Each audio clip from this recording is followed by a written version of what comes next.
Scientific வேதிக் அஸ்ட்ராலஜின்னு சொல்றீங்க, திருக்கணிதம் இருக்கு, பாக்கி பஞ்சாயத்துல இனி சில பேர் பார்த்துட்டு இருக்காங்க. ஸோ அப்படி இருக்கும்போது இது என்ன சயின்டிபிக்? அந்த அடிப்படையில சயின்டிபிக்ங்கிறது என்னன்னா, நிறைய பேர் நம்ம இந்திய வேத ஜோதிடம் வந்து ஒரு அருமையான ஒரு தெய்வ சாஸ்திரமாக இருந்தாலும் டிகிரி அடிப்படையில வந்து ஒரு கிரகம் எப்படி இருக்குறது நம்ம பாக்குறது இல்லை. இப்போ ஃபார் எக்ஸாம்பிள் நம்மளோட அந்த ஜோடியாக்னு இங்கிலீஷ்ல சொல்றது அந்த ராசி மண்டலம் ஆகிய 360 டிகிரியில 30 டிகிரியா 12 ராசியா நம்ம பிரிக்கிறோம். அது சந்திரன் இருக்கும் வீட்டை ராசிங்கிறோம். இதே நம்மளுடைய ஜாதகத்துல அந்த 12 கட்டங்கள் வரும்போது அது வீடுகள்னு சொல்றோம். லக்னம் இருக்கிறதா முதல் வீடு, 2வது வீடு, 3வது வீடு, 4வது வீடுன்னு சொல்றோம். ஸோ இந்த 30 டிகிரியில ஒரு கிரகம் இருக்குன்னா அது எந்த டிகிரியில இருக்கு?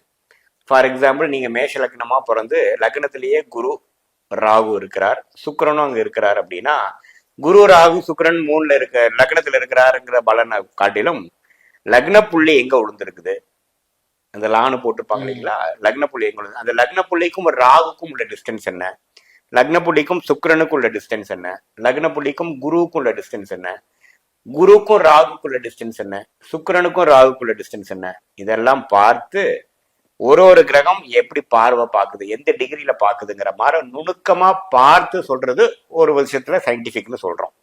2வது விஷயம் பாத்தீங்கன்னா பரிகாரங்கள் அப்படின்ட்டு, அதாவது இந்த பலனை நீங்க தாண்டி வரணும் அப்படின்னா, இந்த பலனை நீங்க மாத்தணும் அப்படின்னா பரிகாரம் பண்ணணும், இது மாதிரி சில விஷயங்கள் பண்ணணும் அப்படிங்கிறதுக்குள்ளே நம்ம போறது இல்லை. நம்ம வந்து கர்மா எப்படி செயல்படும், போன ஜென்மத்தில் பல ஜென்மத்தில் செய்த கூட்டு கர்மாவின் காரணமாக இந்த நேரத்தில் இந்த தேதியில் இந்த ஊரில் பிறக்கக்கூடிய அமைப்பு உங்களுக்கு கொடுத்திருக்காரு கடவுள்.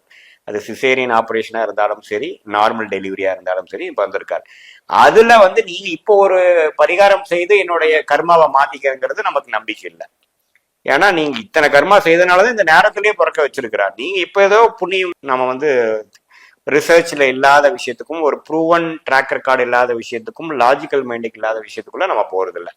ஸோ இந்த நுணுக்கமா பார்க்கிற ஒரு நுண்ணறிவு, ஒரு அப்ரோச், அதே சமயத்துல எந்த விதத்திலையும் ஒரு மூட நம்பிக்கைக்குள்ள போய் மிகைப்படுத்தாமல், அதிக காபராப்படுத்தாமல், என்ன கிரகங்கள் எப்படி இருக்குது அது என்ன கொடுக்கும் அப்படிங்கறத நம்ம 18 வருஷம் ஒரு கிட்டத்தட்ட 40-45 ஜாதகத்தை பார்த்த அனுபவத்துல இந்த இந்திய வேத ஜோதிடம் இந்த ஒளி தத்துவம் பிரகாரம் நம்ம கர்மா எப்படி செயல்படுகிறது, அதாவது சனி செவ்வாய் ராகு கேது வந்து இருள் கிரகமாகவும், குரு சுக்கிரன் பௌர்ணமி சந்திரன் புதன் வந்து ஒளி கிரகமாகவும் செயல்பட்டு நம்மளுடைய கர்மாவை நல்ல கர்மா தீய கர்மா அப்படிங்கிறதை எப்படி வந்து கலவையாக கொடுத்து எந்த நேரத்தில் எதை செய்கிறார், நம்ம எந்த நேரத்தில் எதை அனுபவிக்கணும் அப்படிங்கிறது நம்ம கடவுளோட அமைப்பு என்ன அப்படிங்கிறத தெரிஞ்சுக்கக்கூடிய ஒரு அருமையான தெய்வ சாஸ்திரம் தான் இந்திய வேத ஜோதிடம் சயின்டிபிக் அடிப்படையில பார்க்கணும்.